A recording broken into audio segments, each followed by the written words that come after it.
welcome back to my YouTube channel. I am Supriya and I am basic class 12th grader as a humanities.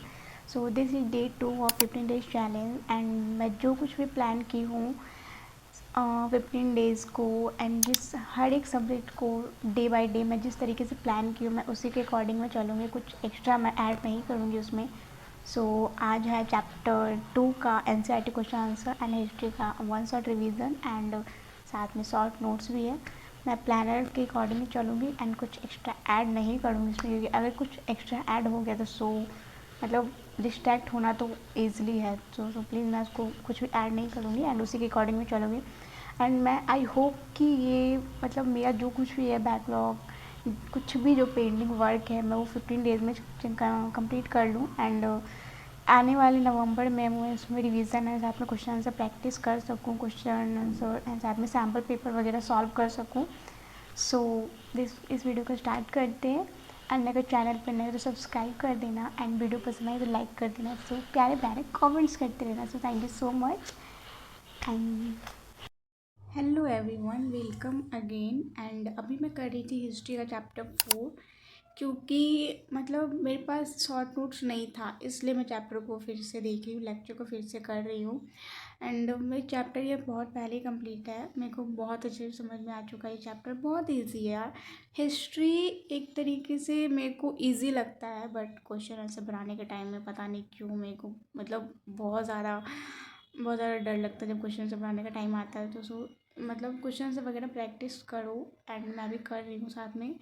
And मैं अभी short notes और lecture और question answer total मैं complete कर रही हूँ, क्योंकि जो एग्ज़ाम टाइम में जो पूछे जाते हैं ना NCERT से क्वेश्चन आंसर बहुत ज़्यादा आते हैं। एंड मैं क्वेश्चन बैंक में भी देख रही थी साथ में कि एग्ज़ाम में किस टाइप के क्वेश्चन पूछे जाते हैं, ऑब्जेक्टिव में किस टाइप के आते हैं। अगर मतलब आपको नंबर ज़्यादा चाहिए ना तो टोटल एग्ज़ाम पैटर्न जो है जिस तरीके से एग्ज़ाम में पूछे जाते हैं ना उस तरीके से आप खुद को प्रिपेयर कर लो।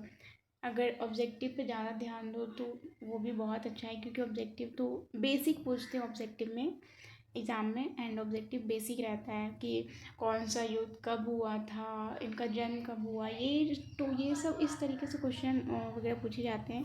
एंड मैं क्वेश्चन बैंक में भी देख रही थी कि किस तरीके से क्वेश्चन वगैरह पूछे जाते हैं। एंड अभी मैं कर रही थी शॉर्ट नोट्स साथ में एंड साथ में लेक्चर वगैरह टोटल मैं कंप्लीट कर रही थी, क्योंकि मेरे पास ये शॉर्ट नोट्स नहीं था। इसलिए मैं शॉर्ट नोट्स कर रही थी एंड साथ में क्वेश्चन बैंक भी देख रही थी। हे गाइस, एंड अभी थोड़ी देर मैं पहले पढ़ रही थी हिस्ट्री का चैप्टर 4, बुक्स पार्ट 2 है वो। एंड ये लेक्चर 1 आवर 20 मिनट्स का था एंड फाइनली वो लेक्चर कंप्लीट हो गया, साथ में शॉर्ट नोट्स बन गया। जब शॉर्ट नोट्स बन जाता है तो मेरे को बहुत सुकून मिलता है यार, क्योंकि एग्ज़ाम टाइम में जो वो इतना बेनिफिशियल होता है short notes, better than long notes. क्योंकि जब शॉर्ट नोट्स होता है ना आपके पास, तो आप जब पढ़े होते हैं ना बुक्स को तो या फिर नोट्स को, जो लॉन्ग नोट्स है उसको भी पढ़े होते हैं ना, तो जो शॉर्ट नोट्स पढ़ोगे ना तो पूरा आपको समझ में आ जाएगा। क्योंकि जो लॉन्ग नोट्स पढ़ा ही नहीं है या फिर जो बुक्स पढ़ा ही नहीं है उसको शॉर्ट नोट्स पढ़ा के क्या फ़ायदा। तो जिसके पास लॉन्ग नोट्स है एंड उसके पास शॉर्ट नोट्स भी है तो बहुत बेटर करता है, बहुत हेल्प करता है एग्ज़ाम टाइम में। And just 2 day before exam time के तो बहुत बेनिफिशियल है। एंड ये मेरे लिए बेटर है, क्योंकि जब मैं 10th में थी तो नोट्स वगैरह मैं नहीं बनाई थी, तो उस टाइम मेरे को इतना रिग्रेट फील हुआ था कि नोट्स कितना हेल्प करता है एग्ज़ाम टाइम में। एंड साथ में शॉर्ट नोट्स तो बहुत ज़्यादा हेल्प करती है। एंड हिस्ट्री का लेक्चर तो कंप्लीट हो चुका है मेरा, साथ में शॉर्ट नोट्स भी कंप्लीट हो चुका है। एंड अभी मैं करूँगी हिंदी का चैप्टर 5, काव्य खंड का चैप्टर। एंड उसमें जो भी पद है ना उस सबका एक्सप्लेनेशन मेरे को लिखना भी है एंड साथ में पढ़ना भी है, क्योंकि जो एक्सप्लेनेशन होता है ना वो एग्ज़ाम में पूछे जाते हैं। लिख ही रहूँगी तो उस टाइम जब एग्ज़ाम टाइम पढ़ूँगी तो साथ ज़्यादा समझ भी आएगा एंड याद भी रहेगा। आई थिंक समझ तो अभी आ जाएगा, आई थिंक याद भी रहेगा। क्योंकि जब एग्ज़ाम टाइम में आप तो वीडियोस वगैरह नहीं देख सकते हो ना, देख सकते हो बट टाइम लगेगा। वीडियोस वगैरह कितना देखोगे आप। इस जितना भी पद है उस सबका मैं एक्सप्लेनेशन लिखूँगी एंड साथ में जीवनी वगैरह जितना भी जन्म, निधन, माता पिता का नाम टोटल मैं लिखूँगी एंड साथ में लेक्चर को कंप्लीट करूँगी। एंड गाइस, मैं यहाँ पे करने के लिए बैठ चुकी हूँ हिंदी का काव्य खंड चैप्टर 5। ये है काव्य खंड जो कि मेरे को बहुत इरिटेट करता। काव्य खंड पता नहीं क्यों एक्सप्लेन करना, ये छोटा सा 2 पद मतलब 2 लाइन का होता है, उसको एक्सप्लेन करना होता है, बट मेरे से नहीं हो पाता है क्यों, मैं बताती हूँ अभी। जो छोटा सा जो लाइन होता है ना, 2 लाइन, लगता तो है कि बहुत इजी है, बट उसको एक्सप्लेन करने में कभी ये कह रहे हैं, कभी वो कह रहे हैं, कभी इसके द्वारा कह रहे हैं।